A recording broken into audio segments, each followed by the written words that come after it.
মই এইটোৱে চকু উঘালাই দিয়াৰ কথা কৈছে থাকিল কথা ৰূপজ্যোতি কুৰ্মী নোম এটা ছিঙিব নোৱাৰে আৰু ৰূপজ্যোতি কুৰ্মী ব্লেক বেল্ট নহয় কিন্তু ব্ৰাউন বেল্ট একে ঘুচাই নহয় কোনোবাই যদি মাৰিব আহে একে ঘুচাই নাক ভাঙি দিম মুখো ভাঙি দিম চেপ পল্লি কৰি দিম ইয়াত মাৰি পেলাই সেইকাৰণে মোৰ লগত লাগি লাভ নাই থাকিল কথা গিবন আমাৰ হৃদয়ত আছে এই গিবনৰ কিবা এটা ইয়াত গছ পুলি উঘালাৰ আগত কোনোবা কোম্পানী যোনে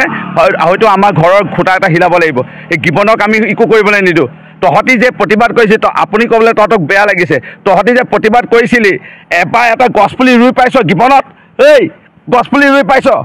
এটা ফুলৰ পুলি ৰুই পাইছ ইয়াত প্ৰতিবাদ কৰিব আহিছ তহঁতৰ যে নেতাসকল আজি ট্ৰেইনিঙত আজি যে ফচিছে ইয়াৰ পৰা বাচিবৰ কাৰণে এইবোৰ ৰাজনীতি কৰিছ এটা গছপুলি ৰোৱা নাই মৰিনী কেইটামান আছে মই দেখিছোঁ এটা ফুলৰ পুলি ৰুই পোৱা নাই গিবনত পুখুৰী আছে নাই তহঁতি জান জীৱ জন্তু পানী খাবৰ কাৰণে আমি পুখুৰী খান্দি পাইছোঁ এই গিবনত এই গছ আমি ৰুই পাইছোঁ গিবনক লৈ ৰাজনীতি নকৰিবি গিবনত একো হ'বলৈ নিদিওঁ আৰু কোনোৱে নিদিয়ে আৰু তহঁতি ইয়াত ৰাজনীতি কৰিবলৈ নাহিবি এক ঘুচাই নাক ভাঙি যাব